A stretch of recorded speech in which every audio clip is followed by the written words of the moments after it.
Hello everyone, welcome into part 2 of this video, and in this video I am previewing my first official preview of the NAIA Women's Basketball National Tournament, and we are a little more than 2 months out from Selection Show Thursday, so I wanted to take a couple of minutes and talk more about that. And again, you can go back to part 1, my part 1 video that I just uploaded. Make sure that you watch that so you're caught up on what I'm specifically talking about. That is for sure, and be sure to watch that video so you're caught up and everything. But also make sure that you that you subscribe to my channel. And I definitely talked about all of that in my last video. Some really helpful information that I think is really going to be very informative. So again, make sure that you check that out. So continuing on from part 1, so now we look down, and again, I'm not going to talk about every single team. And again, what I'm talking about is roughly the teams among the first 4 out as of today, and some teams that maybe would be it would definitely be on the bubble, but definitely in danger of not making the national tournament. Teams that would be on the very bottom in terms of the cutoff line.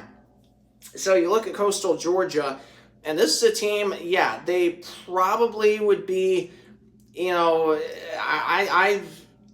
mean, it's hard to tell, yeah, they have a really good non-conference record. Now, they are 12 and I believe 12-3 now, and now they did lose to Spring Arbor in a mini tournament held at Rio Grande a couple of days ago. Now, that was a really good loss for Coastal Georgia because Spring Arbor is an excellent team this year.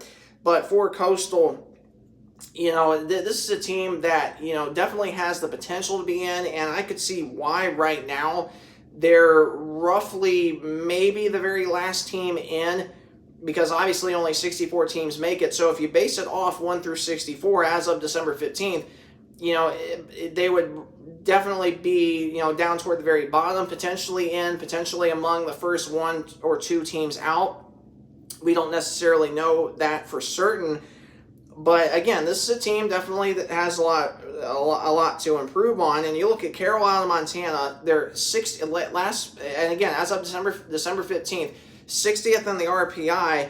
And this is a team that has had quite a few upsets this year to teams that they should not have lost to. So that is really going to hurt them. Now, yes, Carroll plays in a super tough conference, but obviously, for them, they definitely have a lot of room to improve as we head into the new year, and obviously something that I'm sure they definitely, want to work for. So again, this is another team that I would watch out for, being down, maybe not being down, this far in terms of being down at the bottom of the cut line, but, a team like Carolina, Montana, they definitely could really improve, their chances, get some good wins, and they're going to be right back up there in the RPI, and obviously this is outside of the ARC and the quad records, which aren't going to be out until January 20th.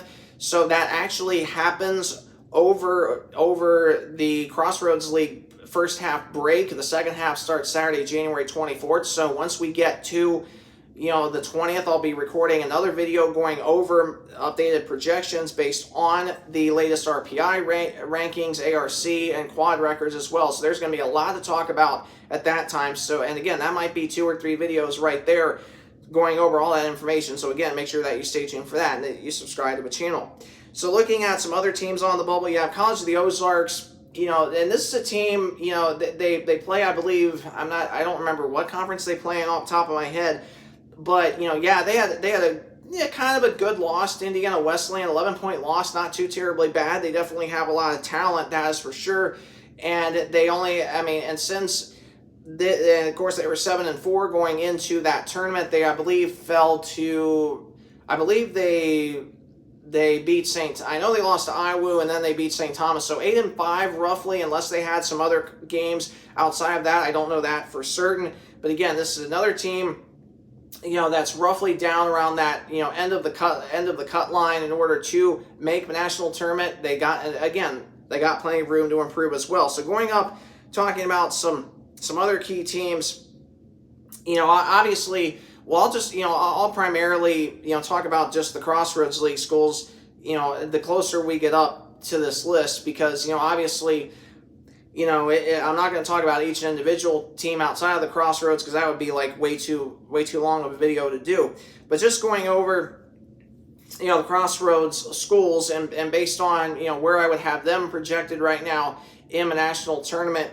Obviously I'll start first with Marion. Marion, man, they're having a fabulous year under head coach Santana Anderson, and they're undefeated, 14-0. Heading into a very, very tough game on Saturday at Taylor, the battle of two undefeated teams, the battle of sole possession of first place in the Crossroads League. And again, I mainly do all these videos talking about just the Crossroads schools, so this is obviously something I'm very excited to talk about and make my national tournament projections based on all of these Crossroads schools. Marion, they're the team to beat this year in the conference. I mean, by far, they are. In my personal opinion, they're going to win the Crossroads League, no question. Could they go undefeated in the conference and go 18-0? Yes. And I know I talked about them in my last couple of videos, talking about where I think all the Crossroads League schools are going to be. So, in this video, I'll just talk about where I think they'll be in terms of national tournament, where they'll be. Marion, by far, the team to beat in the Crossroads.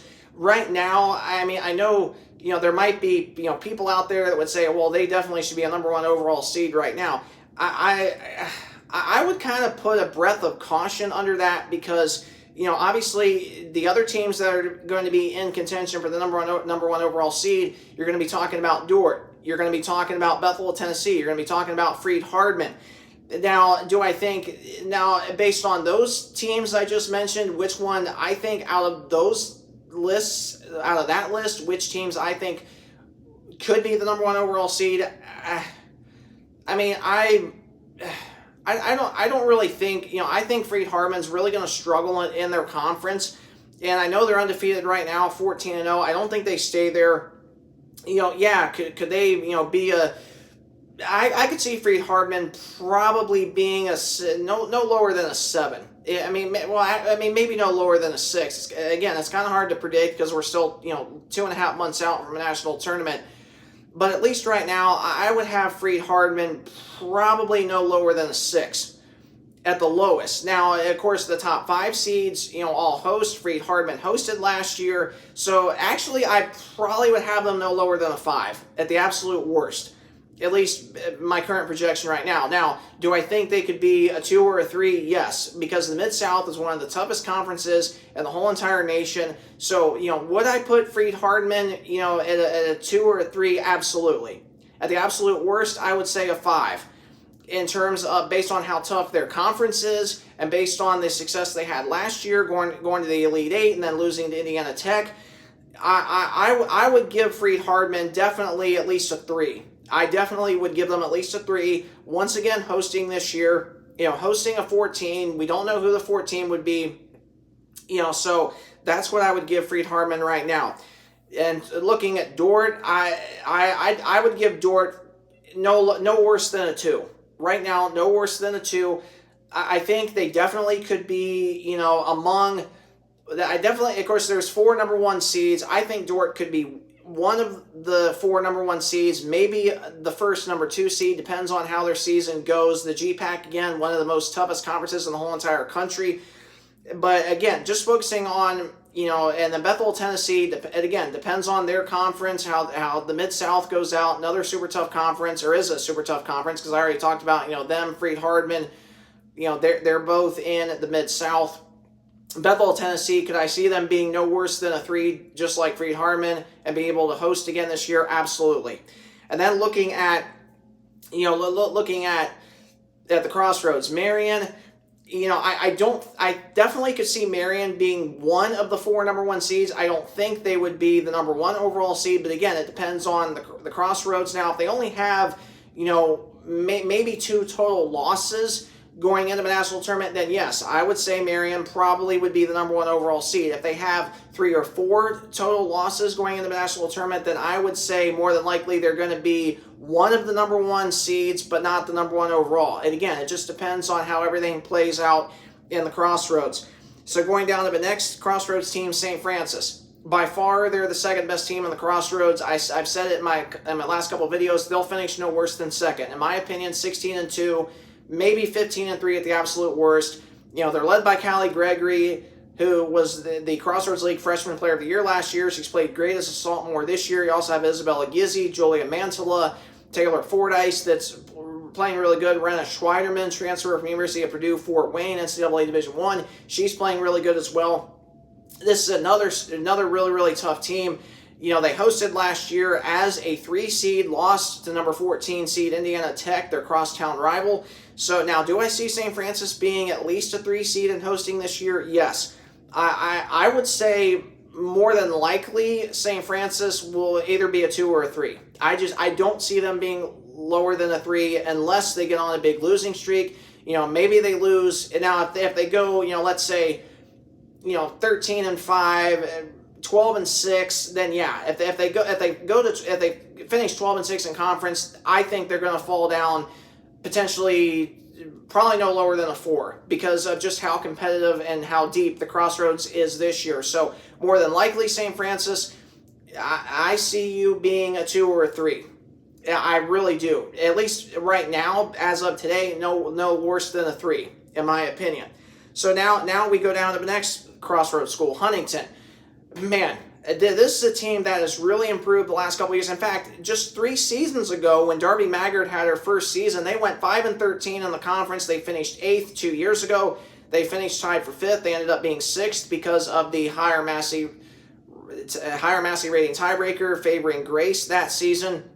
And then last year they come out of nowhere and they finished 10-8 I believe it was 10-8 in the conference last year. Made the national tournament and upset LSU Shreveport in the opening round. So this is a very dangerous team. Now, yes, they're without Bailey Kellum and Kendall Yoakum the rest of the year, 2 of their best players, but they still have a lot of talent. Annika Nelson, Allison Price, Izzy Shepard. So yeah, is this a team that could easily go on a deep run in the national tournament and make it out to Sioux City at the final site this year? Absolutely. Now, right now they're 11-3. Now they do have some really good conference wins this year. Of course, they lost to Cumberland's, lost to Lindsey Wilson. 2 good losses. Now they did beat receiving votes St. Xavier by 12. That's an excellent win. But their biggest win was upsetting Indiana Wesleyan by 17. That really helps them. They're 11-3 right now, perfect at home. We'll see how the rest of the season goes for them.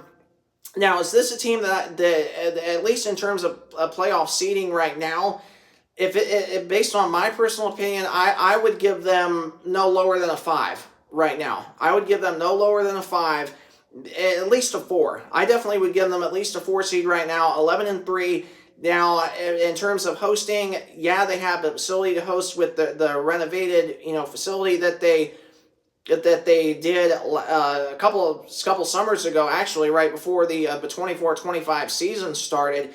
So that's where I would give them now either a 4 or a 5. So now I'm going to skip Taylor, talk about Spring Arbor briefly. Spring Arbor, a very surprising team this year. They're 12-2 right now, just lost to number 8 Rio Grande. Now this is a team that they've only had 2 losses this year.